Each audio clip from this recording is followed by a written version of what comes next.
Hello guys, nandito tayo sa The Stocks in One Ayala. You see this one? Hello love! Hi! Happy Mansari! Mankarian! So guys, meron akong book ngayon dito. Actually ngayon ko lang siya mababasa by book kasi puro movie lang yun. Meron tayo isang poem. All in the golden afternoon, full leisurely we glide.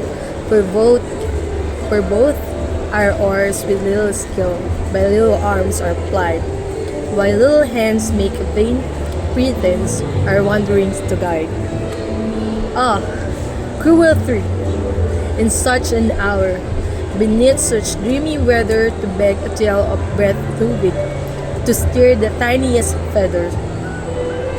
Yet what can one poor voice avail against three tongues together? Imperious sperma flashes forth her edict to begin it. In gentler tones second the hopes, there will be nonsense in it, while Tertia interrupts the tale not more than once a minute. On, the sudden silence one, in fancy they pursue the dream child moving through a land of wonders wild and new, and friendly child with bird or beast, and half believe it too. Love, tapusin mo. Basahin. So, and ever as the story played, the well spans dry, baby stoned that weary one to put the subject by the next next time, the happy passes on. Thus grew the tale of Wonderland, the slowly one by one, its quaint events were hammered out, and now the tale is done. And oh, mysterious, a merry crew, beneath the setting sun, Alice, a childish story thing, through the gentle hand lay it where the childhood dreams are twined, and memories mystic land, like pearl dreams withered breath of flowers, plucked in far. Hey. Welcome to Alice Adventures in Wonderland. Down the rabbit hole.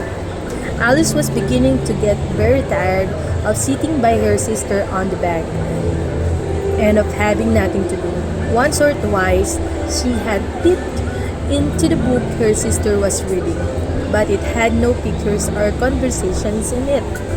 And what is the use of a book, thought Alice, without pictures or conversations? So she was considering in her own mind as well as she could, for the hot day made her feel very sleepy and stupid, whether the pleasure of making a daisy chain would be worth the trouble of getting up and picking the daisies when suddenly a white rabbit with pink eyes ran close by her. There was nothing so very remarkable in that, nor did Alice think it so very much out of the way to hear the rabbit say to itself, oh dear, I shall be too late." When she thought it over afterwards, it occurred to her that she ought to have wondered at this, but at the time it all seems quite natural. But when the rabbit actually took a watch out of its waistcoat pocket and looked at it and then hurried on, Alice started to repeat, for it flashed across her mind and that she had never before seen a rabbit with either a waistcoat pocket or a watch to take out of it. And burning with curiosity, she across the field after it and was just in time to see it pop down a large rabbit hole under the hedge. In another moment down went Alice after it, never once considering how in the world she was to get out again.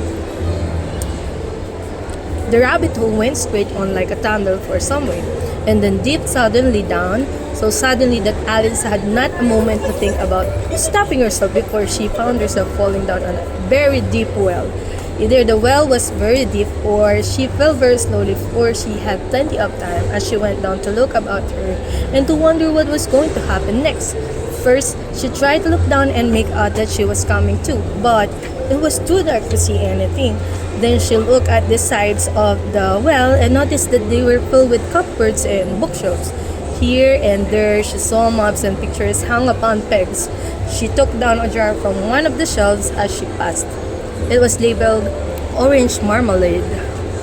But to her great disappointment, it was empty. She did not take like to drop the jar, far free of killing somebody underneath, so managed to put it into one of the cupboards as she fell past it.